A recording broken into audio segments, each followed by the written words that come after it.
Samara, I wanted to ask you about Caroline's just embrace of con artistry and then robbing banks. There's a real rush that she initially enjoys and the sense of freedom that she gets from it.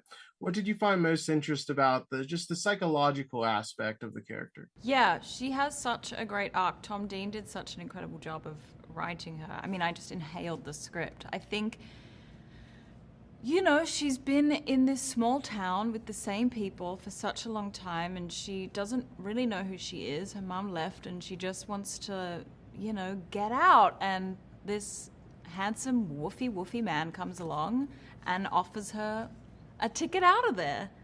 And I think there's such a, like, fantasy romance element that comes with that.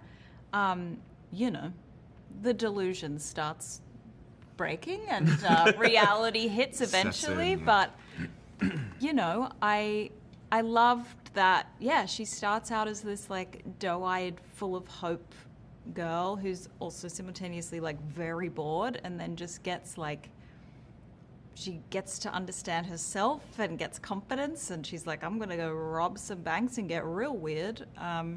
It was so much fun. Yeah, there's no better delusion than Kyle over here. You know? You can get better than that. And Come Kyle, on, let's all get deluded by Kyle. Kyle, Oliver's obviously a bad influence on Caroline, but they do have a very real connection, and she finds herself because of the relationship and the chemistry between you two in the film's incredible as well. What did you like most about that character, the relationship dynamic between the two? I think what you said, like, yes, he's like,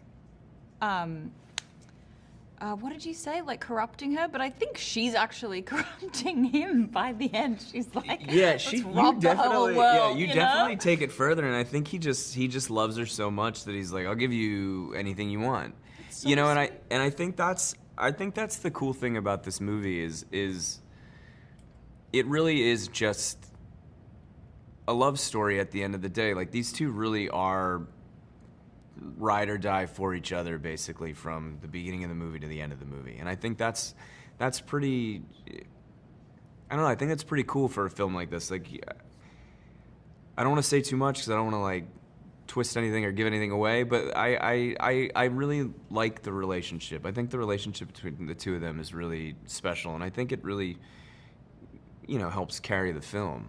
For sure. And Samara, there's this crushing scene you have with Kyra Sedgwick about halfway in the film, and she really goes for it, and it really propels the film for the second half. So what kind of stood out about her as a scene partner? Oh, she came in like a whirlwind and just dropped the mic and left.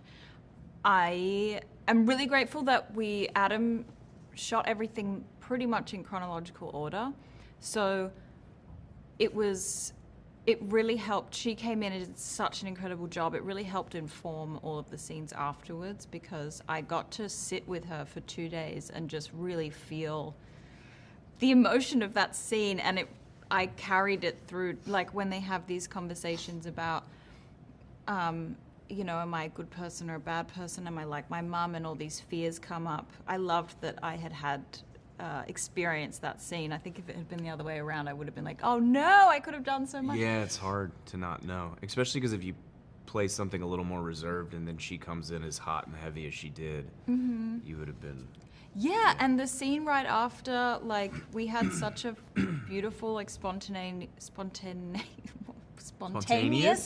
moment where I'm like going to the car and I want to get out of there, but I just need to feel like loved, you know? And I stuck my hand out of the window and Kyle just held it, and that was just such a magical moment, and JP was there just to shift the camera and find it, and I was so glad that we did that afterwards. I don't think that would have happened if I hadn't it's hard to know that before, you know? Yeah.